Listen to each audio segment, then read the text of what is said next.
Hello, students. I'm Sanjana Arora, your English teacher. Today, I've come with the next topic, the new topic for you, that is letter writing, formal letter writing. In my previous video, I have already discussed about informal letter writing. But now, what do you mean by formal writing? How to write it? What to write in that? And what will be the actual format of it? These all things will be discussed here in this video. So let's move on to the next slide. Before I go further, more about formal letter, let's discuss about that what do you mean by formal and informal language. Formal language students, basically it is often associated with written standard English conventions. It is signalized by the complex and complete sentences. It is not at all personal. It is completely impersonal, means very professional and formally, and you avoid any slang vocabulary in that. Means slang, what do you mean? It means that you can't say hey, what's up and all. You can't do that in formal writing. In formal language, you always go for something like in a very formal and a polite way. You never order there. You always request in the formal letter, or in a formal language rather, I should say.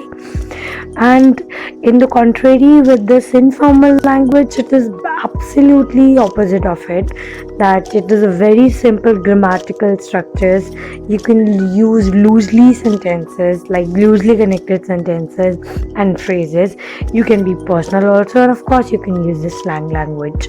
So first of all, before I go further with the formal and informal writing skill, or you can say the letter writing, you should know about how to write it. That means you should know the language. So that is why I discuss about first formal and informal language. Let's move on to the next slide. The next slide says about, which I've already discussed in my previous video, about the informal letter. Informal letter is a letter that you write to your family and friend, like friends, right, simply, or your relatives. But in the contrast, formal letter is always written to business, college, or any professional, in a very professional way. It is not at all given to any of your family member or your friends. Whenever you write a letter to higher authorities, in fact, like students, you are studying in school, you are writing a letter to the principal, for example. You're writing a letter to your teacher, you're writing a letter to your any academic head. So what do you mean by these all things? These are just the writings that you need to use your formal language. Informal language are strictly prohibited in that. Right. So informal letter you can write to your best friend, you can write to your mother, you can write, like for example, if you're living in a hostel, right, and you want to tell your mother how's the life going on in the hostel. So it's just a informal letter you're going to write to her. So this is all about the informal and formal letter difference, and with the definition, of course. So let's move on to the next slide for furthermore queries if you have in your mind about the difference.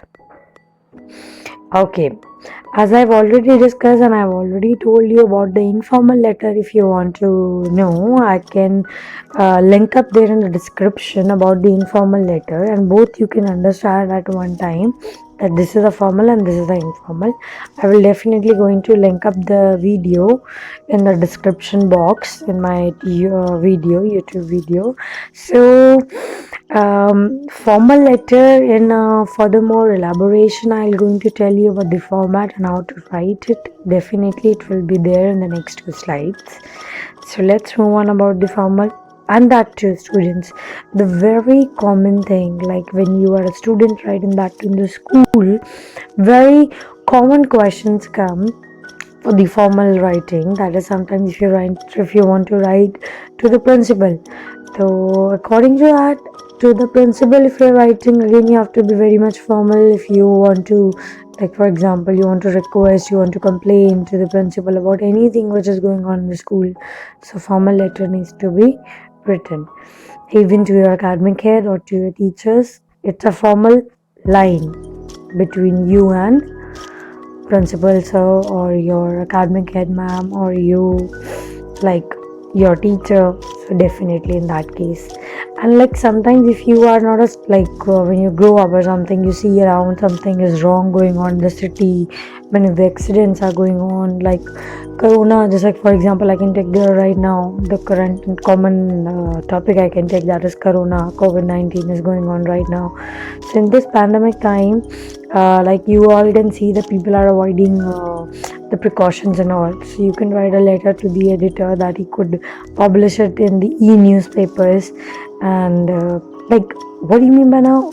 Question comes, what do you mean by editor? Oh, what do you mean by letter to editor? Don't worry. These all things only the next slide will going to clear. Although it would be very easy to write to the principal and all, but it is not that much easy to write it to the editor, because for that you need to understand who is editor, right? Look, before I go further, I should tell you something about that, how to write a letter to editor and why it is formal. Alright, so editor is not your relative, nor neither your friend or your relative or your any of the family member. He is the actual formal designated person there in the publication, right? That in the newspaper publication. So he is an editor. Editor means the person who edits your all the things that what you are writing and you want to convey one to many if you want to communicate, basically. Then you use the newspaper or magazines, these ways to communicate, that too in writing skills. Or if you want to go for written communication, you can use this formal letter writing, right? So in this, if you're writing letter to editor, he does not only going to publish, but he's going to see that there should not be any error or something, as he's an editor with the name itself. It is telling you that whatever the things are on priority or very important need to be published in the newspaper, and the people of the city should know that definitely that editor has a duty only to publish these all things. And for furthermore, you can say in practical life, if you want to see, you can use the e-newspapers. You can take the old newspapers to see the examples how to write the letter to editor. And this, they are like, there's an actual separate and particular column, like where we all can write, and the selected topic is being published by the editor only. So it's there in the Times of India and Hindustan Times. In all these newspapers, you all can see that there's a definite page, a particular page, and there's a column there that people can put the views in that. Okay, so formal letter and the format, especially, and the example will be definitely going to be there in the next video of mine. So please wait and don't waste your time. While that, meanwhile, you all can do me a good favor, that you all look into your e-newspapers and let me know how you all can know about this. And I wanted after this video the curiosity should be maintained and it should be increased, that okay fine, how to write a formal letter. So please wait for my next video. I'll definitely going to tell you how to write the formal letter. In the next video, format and the example will be there for you. Thank you.